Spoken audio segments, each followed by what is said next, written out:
بسم الله الرحمن الرحيم. احنا في كومباوند الياسمين في تنفيذ دلوقتي لعملية الخدمة الشتوية. كل 3 شكاير كومبوست معالج حراريا ياخد مجموعة خدمة شتوية. كل 3 شكاير كومبوست ياخدوا مجموعة خدمة شتوية، يعني دول 6 شكاير فياخدوا مجموعتين خدمة شتوية زي ما احنا شايفين.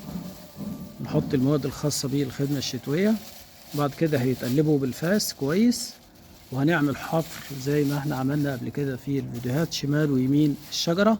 لو انا عندي شجر قريب من بعضه بنعمل حفر طولي، بنعمل حفر تتشر او حفر طولي، خندق طولي. لو الشجر بعيد عن بعضه بنعمل حفر يمين وشمال الشجرة. الخدمة الشتوية من العمليات الفنية المهمة جدا اللي بيتم تنفيذها خلال شهر 11 او 12 او 1. دي ال3 شهور لازم نكون عملنا فيها الخدمة الشتوية لأشجار الفاكهة ونباتات الزينة. الهدف من الخدمة الشتوية تحصيل الخواص الكيميائية والغذائية للتربة، إضافة مادة عضوية متحللة للتربة، وده شيء مفيد جدا. الهدف منها تدفئة النباتات، الهدف منها زيادة نمو النبات. طبعا بيفرق مع النبات في سرعة النمو زي ما احنا شايفين بيتقلب اهو. وبعد كده هنجيب جردل أو أي حاجة نعبي بيها وبنعمل حفر شمال ويمين. لو أنا عندي شجر صغير عمره من سنة لغاية 3 سنين بعمل الحفر ده على بعد نص متر من الشجرة شمال ويمين. لو الشجر فوق ال5 سنين ممكن أبعد متر عن الشجرة شمال ويمين، والحفر يبقى 50 في 50 في عمق 50. ويفضل إن أنا أجيب الشعيرات الجذرية وأنا بعمل الخدمة الشتوية وأنا بحفر، ده يفضل طبعا كويس جدا. ونضيف بعد كده المادة العضوية المتحللة ونضيف عليها العناصر زي ما اتخلط كده. البعض بيقول لك يا باشمهندس هل ممكن تجيبوا لي الخلطة دي جاهزة بالطريقة دي؟ مفيش مشكلة، ممكن نجيب لك الخلطة بالطريقة دي جاهزة تنفذها على طول.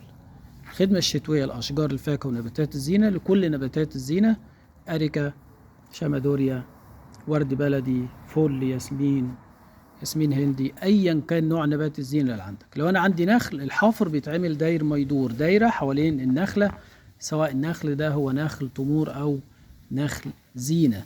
من الحاجات اللي بتفرق جدا مع النبات هي الخدمة الشتوية. طيب البعض بيسأل على الخدمة الشتوية للنجيلة. النجيلة كنا زمان الأول بنعملها كومبوست زي كده، نفرشه على النجيلة مع رملة. دي أصبحت أفكار قديمة، أفكار قديمة.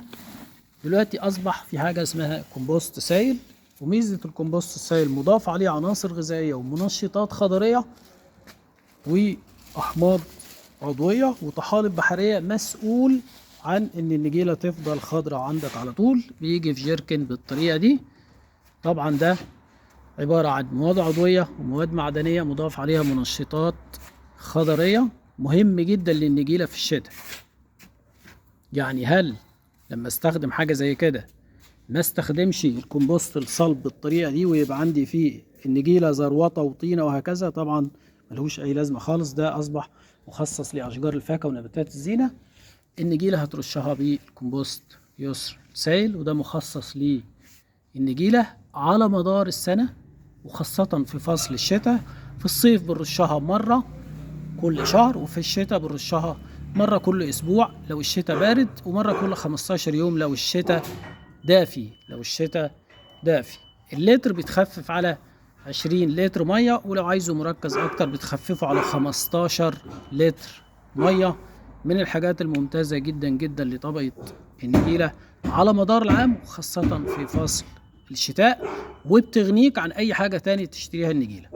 يعني مع استخدامه لا هتشتري سوبر ولا نترات ولا يوريا ولا أي حاجة، لأن ده مواد عضوية، مواد معدنية، منشطات خضرية بتحافظ على خضار النجيلة على مدار العام.